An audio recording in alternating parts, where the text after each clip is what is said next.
Então nesse vídeo eu vou te explicar o que é esse quantitative easing, esse afrouxamento quantitativo, como que isso te afeta negativamente e como que você pode fazer para se proteger contra essa pedalada monetária que os bancos centrais inventaram. Fala, eu sou Guilherme da Fortuna e recentemente o Fed, o Banco Central Americano, precisou fazer injeções bilionárias de dinheiro no sistema interbancário americano para poder segurar o sistema funcionando. E eu até fiz um vídeo aqui no canal falando sobre isso, sobre esses novos sinais de crise que estavam surgindo, você pode assistir aqui. E basicamente o Fed também deu a entender que ele pode em algum momento recomeçar as rodadas de quantitative easing, de afrouxamento quantitativo. Além disso, o Banco Central Europeu também, quando reduziu as taxas de juros recentemente, informou que vai começar as novas rodadas de afrouxamento quantitativo lá na Europa. Então nesse vídeo eu vou te explicar o que é esse quantitative easing, esse afrouxamento quantitativo, como que isso te afeta negativamente e como que você pode fazer para se proteger contra essa pedalada monetária que os bancos centrais inventaram. Bom, antes de qualquer coisa, se você ainda não é inscrito no meu canal, vai aqui embaixo, clica no botão se inscrever para você ter acesso semanal a esse conteúdo que eu faço aqui. Então vamos lá, basicamente é o seguinte, você entender o que é o quantitative easing, o afrouxamento quantitativo, é a mesma coisa de você entender como que funciona a criação de dinheiro hoje em dia. Antigamente, a criação de dinheiro, quando o dinheiro tinha lastro, era baseado no seu lastro. Então, se o dinheiro tem lastro em ouro, uma nova nota só pode ser criada se você tiver mais ouro no seu cofre. Então, era assim que funcionava. Se o Estado quisesse criar mais dinheiro, ele teria que conseguir mais ouro, ou que comprar mais ouro, ou que teria que extrair mais ouro. Mas em 1913, com a criação do Fed, foi criado também a mecânica monetária moderna, que eu falei detalhadamente numa live que eu fiz, você pode assistir essa live aqui também, mas o afrouxamento quantitativo é um pouco diferente da forma como vinha sendo feito a criação de dinheiro até então. Mas basicamente é o seguinte, o afrouxamento quantitativo é só um nome bonito que é dado para impressão de dinheiro, criação de dinheiro do nada. É uma jogada contábil que eles fazem no balanço do Fed e no balanço dos bancos também. É uma pedalada monetária, é o que eu chamo de pedalada monetária. Que é o seguinte, como o dinheiro hoje não tem lastro, a criação de dinheiro é feita de forma eletrônica. O Banco Central simplesmente vai lá, aperta um botão e cria dinheiro. Então, contabilmente, o que eles fazem? Eles criam lá uma determinada quantidade de dólares que eles querem, sei lá, 50 bilhões de dólares, e eles pegam esses 50 bilhões de dólares e compram títulos que estão no balanço dos bancos. Então eles criam esse dinheiro do nada, como se diz em inglês, out of thin air, do ar rarefeito, e eles pegam esse dinheiro, chega para um banco e fala, banco, me dá aqui 50 bilhões de dólares de títulos públicos que você tem no seu balanço. Então automaticamente os títulos vão para o Banco Central e o dinheiro vai para o banco e entra no sistema. Mas o que aconteceu, na verdade, nos últimos 10 anos, é que os bancos centrais eles não compraram só títulos do governo que estavam nos balanços dos bancos. Eles também compraram hipotecas, títulos corporativos emitidos por empresas, ações e até fundos imobiliários em alguns casos. Então, na tentativa maluca de querer salvar a economia, os bancos centrais criaram dinheiro para comprar todo tipo de ativo no mercado financeiro.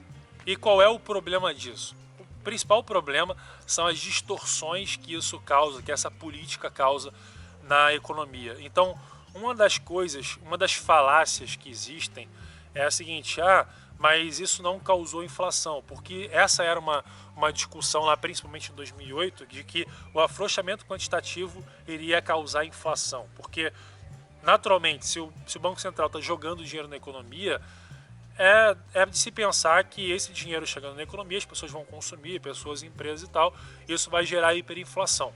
Mas isso não aconteceu. Mas, na verdade, não gerou inflação de preço, mas gerou inflação de ativos. Então, é uma grande falácia, é a falácia do século, dizer que quantitative easing não gera inflação. E sim, gera inflação de ativos. E da mesma forma que a inflação de preços, a inflação de ativos, talvez ainda pior, também deixa as pessoas mais pobres.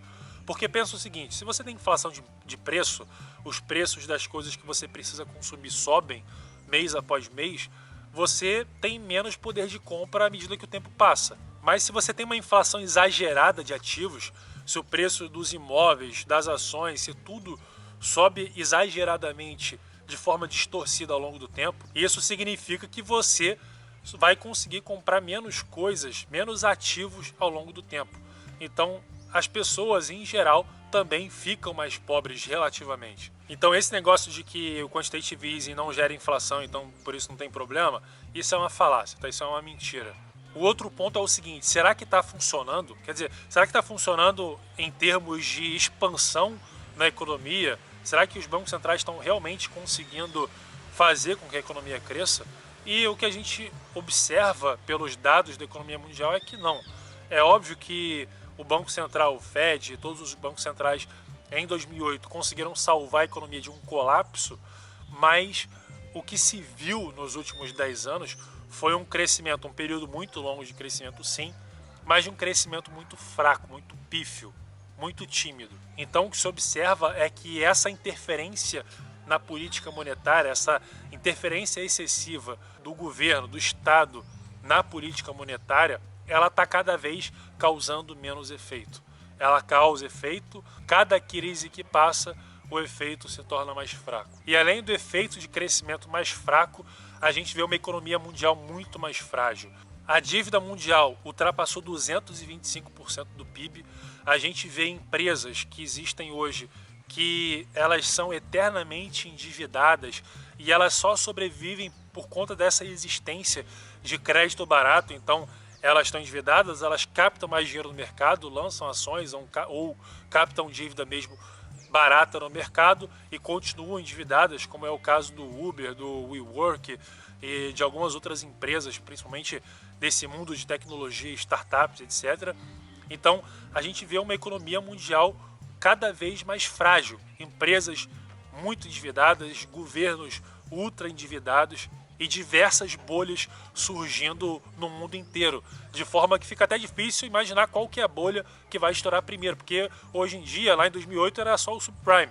Hoje em dia são várias bolhas. Então esse foi o efeito dessa massiva impressão de dinheiro que foi criado nos últimos 10 anos. Para você ter uma ideia, a base monetária do planeta em 2007 era de 5 trilhões de dólares. E hoje, em torno de 12 anos depois, é de aproximadamente 20 trilhões de dólares. E esse é o efeito dessa mega expansão monetária que foi feita. Então o efeito para as pessoas, o efeito para você que isso causa é que sim, isso deixa as pessoas mais pobres relativamente, porque por mais que os preços não estejam subindo muito, porque eles estão subindo, mas por mais que não tenha hiperinflação, está tendo hiperinflação de preços de ativos. Então você precisa se proteger contra isso, você precisa comprar ativos, você precisa se proteger de uma possível crise. E para te ajudar com isso, eu vou fazer o seguinte, tem um grupo do Telegram que eu criei, que é um grupo gratuito, onde já existe há algum tempo, tem várias pessoas lá nesse grupo e eu passo o conteúdo, a gente discute diversos assuntos com relação à crise, como que você faz para se proteger, quais os melhores investimentos que você pode fazer. A gente coloca lá, os próprios participantes do grupo colocam lá informações em tempo real do que está acontecendo na economia mundial, então é uma forma sim de você ficar mais informado. Então, para você participar desse grupo é simples, basta você aqui no primeiro link da descrição, clicar no link e baixar o Telegram, se for preciso, se você ainda não tiver o Telegram, mas assim que você clicar no link, você entra automaticamente no grupo e participa desse grupo que é gratuito e se torna mais informado sobre essa possível crise mundial que está se aproximando, beleza?